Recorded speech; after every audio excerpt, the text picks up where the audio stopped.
अजीब सी दास्तान हो गई है इस जगह की भी। पुराने लोगों की निगाह में ये आज भी कस्बा बना हुआ है, लेकिन नए लोग इसको शहर की तरह देखते हैं। बाहर वाले लोगों की निगाहों में ये एक ऐसी जगह है जो धीरे धीरे डेवलप हो रही है। वैसे अभी तो ये सभी मापदंड बदल गए हैं। अब तो यहां मोबाइल का सिग्नल आता है, 3G 4G मिलता है, मोबाइल के नए नए मॉडल मिलते हैं, पिज्जा की इंटरनेशनल दुकानें हैं, ऑनलाइन सामान की डिलीवरी होती है, नई नई पिक्चरें आती हैं, केबल टीवी आता है, काले नीले पीले जूते मिलते हैं। बहुत सारी दुकानों पर 50, 60, 70% डिस्काउंट मिलता है। यहाँ की सड़कों पर भी कारों और मोटरसाइकिलों की वजह से चलना मुश्किल हो गया है। दुकानों पर बड़ी बड़ी स्क्रीन वाले टेलीविजन मिलते हैं। 2-3 जिम खुल गए हैं। कई स्कूलों के नाम इंग्लिश में हैं। कई बड़े बड़े कॉलेज शहर के बाहर खुल गए हैं, जिनका पता उनकी लंबी लंबी बसों को देखकर ही चलता है। सड़कों पर साइकिलें एक लाइन में सिमट कर रह गई हैं। पानी अब धीरे धीरे सिर्फ बॉटल्स में ही रह गया है। कोल्ड ड्रिंक की बड़ी बड़ी बॉटल्स मिलती हैं, चिप्स के बड़े बड़े पैकेट्स, दूध भी अब पैकेट में मिलने लगा है, पैसा निकालने के लिए ATM और कई तरह की रंग बिरंगी आइसक्रीम्स।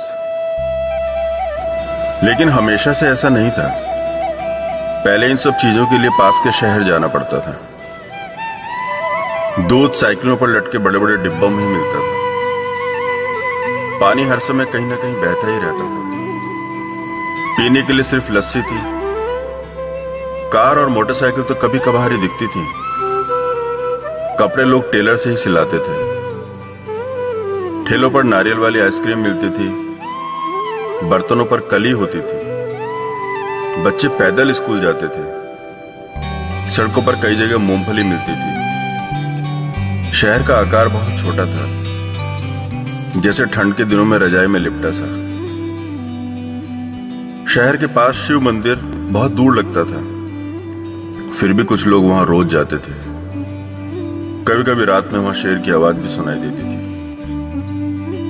इस शहर को ऊर्जा देने के लिए सूरज और यहाँ की तमाम जरूरतों को पूजा करने के लिए एकदम सुबह सुबह शहर के रेलवे स्टेशन पर आती थी छोटी पटरी की ट्रेन। उस समय इस रेलवे स्टेशन पर इतनी रौनक नहीं होती थी। सिर्फ कोयले से लदी कुछ लंबी लंबी ट्रेनें ही गुजरती थीं और कभी कभी उनके बीच में काले काले कांच की बंद खिड़की वाली ट्रेनें गुजरती थी, जो यहां रुकती नहीं थी। उनमें बैठे लोगों के लिए शहर का स्टेशन एक जंगल में पड़ने वाला वो स्टेशन था जहां कोई उतरता नहीं था, ना ही कोई चढ़ता था। चाय तक नहीं मिलती थी। बस तेज आवाज के साथ वो पटरियों से गुजर जाती थी।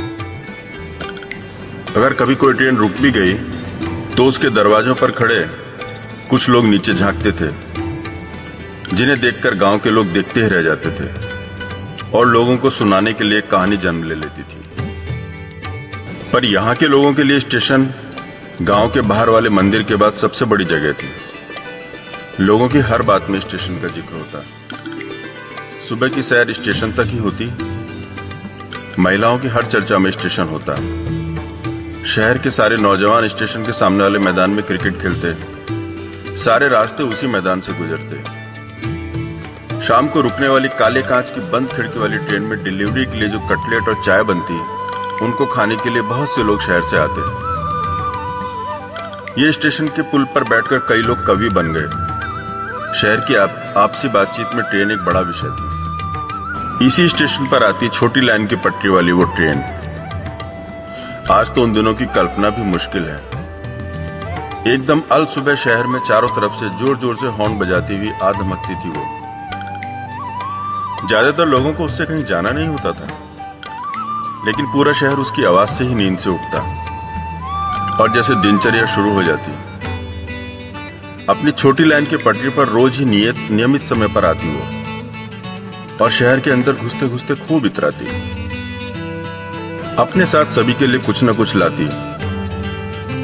हरी भरी सब्जियां, दूध के डब्बे, न्यूज़पेपर, दवाइयां नई फिल्मों की वीडियो कैसेट, बच्चों की किताबें, और कितने लोग शहर के गांव से यहां हर सुबह आते। हर आदमी के लिए इस ट्रेन से जुड़ा कुछ न कुछ होता, जैसे पूरा शहर ऊर्जावान हो जाता। दूध वाले अपनी अपनी साइकिल्स लेकर स्टेशन की तरफ चल देते, सब्जी वाले अपने अपने ठेले लेकर निकल जाते, रिक्शा वाले अपनी अपनी घंटियां बजाते हुए स्टेशन की तरफ दौड़ पड़ते, बड़े बुजुर्ग न्यूज़पेपर की इंतजार करते करते पैदल ही वहां तक चले जाते। पूजा के लिए फूलों की मालाएं, बच्चों के जूते, कुछ की किताबें, हर आदमी के लिए कुछ न कुछ आता, चाहे वो कुकर का सेफ्टी रिंग हो या फिर रेडियो की बैटरी।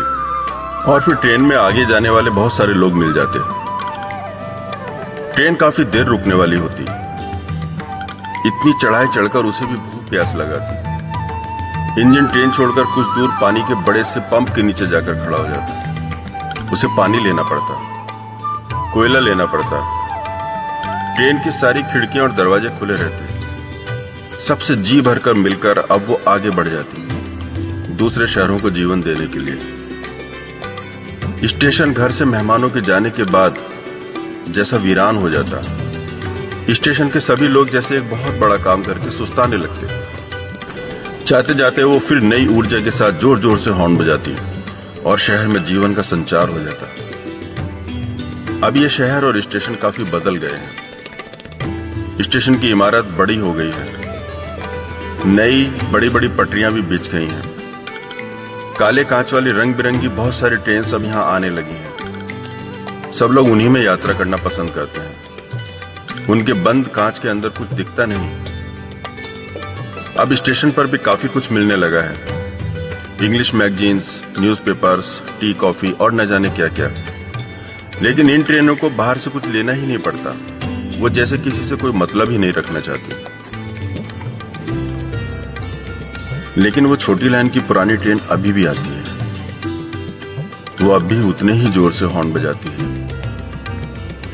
लेकिन किसी के पास उसके लिए कोई समय नहीं। उसका हॉर्न कोई सुनता ही नहीं। शहर की कारों और मोटरसाइकिलों के शोर में वो दब जाता है। कुछ लोग उस समय अपने मोबाइल्स देख रहे होते हैं। बच्चे स्कूल चले जाते हैं। बुजुर्गों को न्यूज़पेपर सुबह ही मिल जाता है। अब वो हॉर्न की आवाज से पहचान में भी नहीं आती, क्योंकि दिन भर तो ट्रेनें आती ही रहती हैं। वैसे भी अब उसमें नए जमाने का इंजन जो लग गया है, अब उसमें पानी और कोयला दोनों की जरूरत नहीं होती। अब उसका इंतजार सिर्फ वो लोग करते हैं जिन्हें उससे यात्रा करनी हो, पर ऐसे लोगों की संख्या काफी कम है। अब कोई उस पर निर्भर ही नहीं है। शहर की जरूरतों का सब सामान यहीं मिल जाता है, नहीं तो गाड़ियों से सड़क से आ जाता है। अब उस ट्रेन से यात्रा करना भी अच्छा नहीं माना जाता। वो काफी देर तक रुकी रहती है। वो काले कांच वाली रंग बिरंगी ट्रेनों के आसपास ही खड़ी रहती है।